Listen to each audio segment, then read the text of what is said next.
Hello and thank you for watching. I'm Jennifer Bowman with Olympia Piano, and in this short video I'm going to go over how to put your hands together for an arpeggio in the key of E major. I want to mention this will cover 2 octaves, but you can easily transfer this technique to cover 3 or 4 octave arpeggios. And the other thing I want to mention before we begin is if you have played C minor, G minor, F minor, or D major arpeggios, the fingering is going to be the same as it is for E major because of that black key in the middle. So you can simply transfer that fingering and those skills and just change your starting note to E.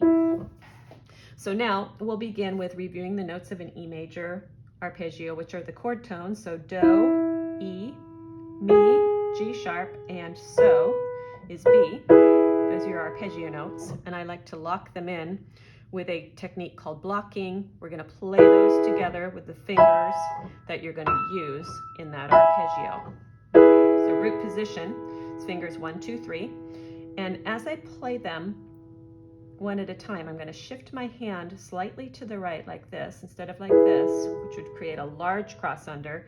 I'm going to shift towards my pinky and create a little bit of a U shape here so my thumb can fold under. Especially for this root position, we've got this interval of a fourth here, which is quite large, but if you are able to fold, it makes it a little bit more manageable than reaching like this. So one at a time, and then crossing over, folding over that large interval.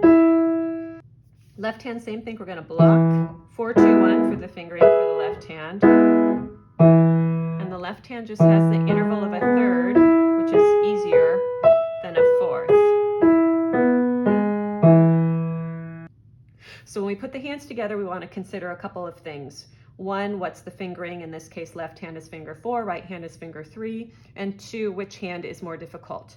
In this case, the right hand is more difficult because the right hand has that fourth, left hand only has a third for the crossover point. And whichever hand starts with the thumb, that's the one that's going first with the crossover. So the right hand will go first, crossing on the way up. The left hand will go first, crossing on the way down. So here we go. We've got our U shapes all set. Right hand folding under first, then left. Left hand first on the way down. Now let's group those in threes like this.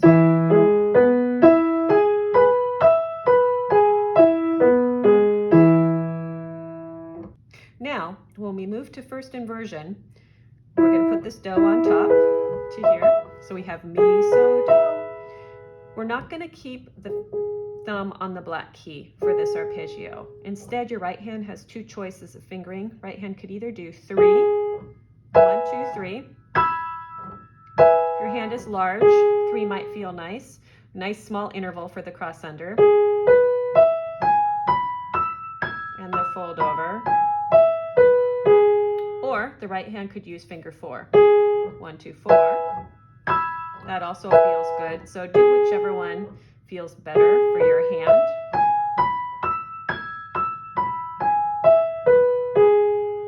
Left hand is going to feel exactly the same, except we're just going to start on a different note. We'll just put this Do on the top. So we have 4, 2, 1, and then just cross with 2 at the top of the arpeggio. Exact same crossover, exact same fingering.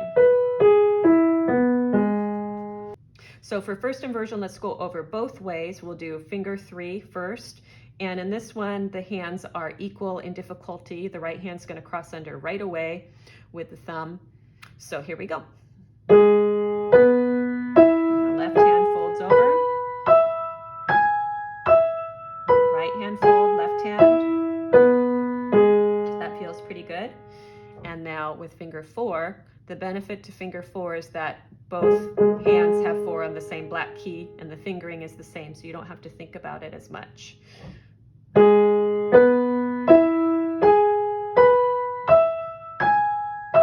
Crossing with 4. Let's try that in groups of 3.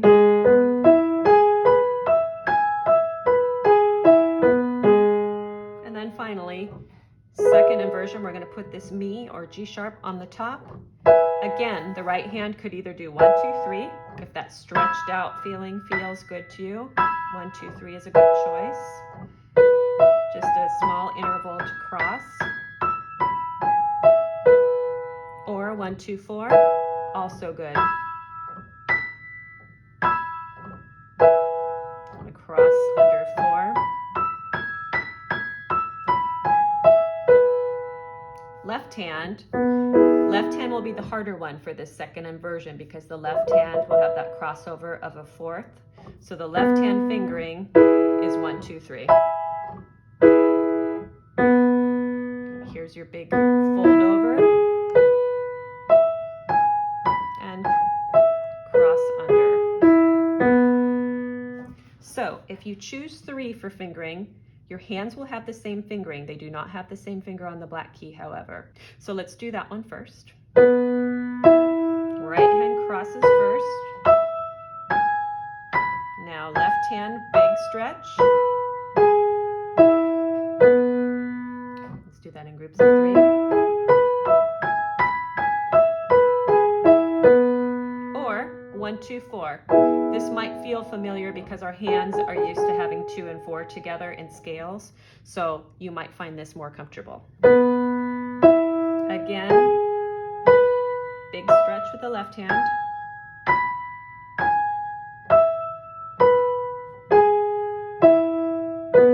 And then a little quicker.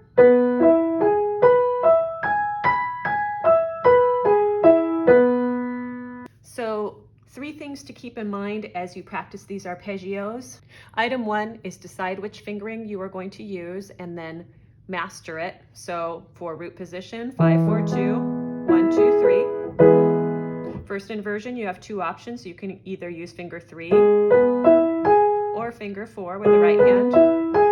And then the same thing for second inversion, 1, 2, 3 or 1, 2, 4. Take the time to master it. Remember which hand is more difficult in each inversion. Item 2 is allow your hands to gently angle out towards the pinky, creating this U shape here. It helps when you are doing your crossovers and your foldovers when you angle your hands out very slightly. And then item 3, you can just lift up slightly on that black key to allow more space to cross over and under. I'm not talking about huge lifts, just a small, gentle lift on the black.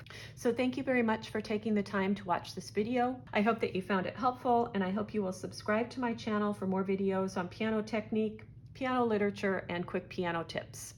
Thanks again for watching.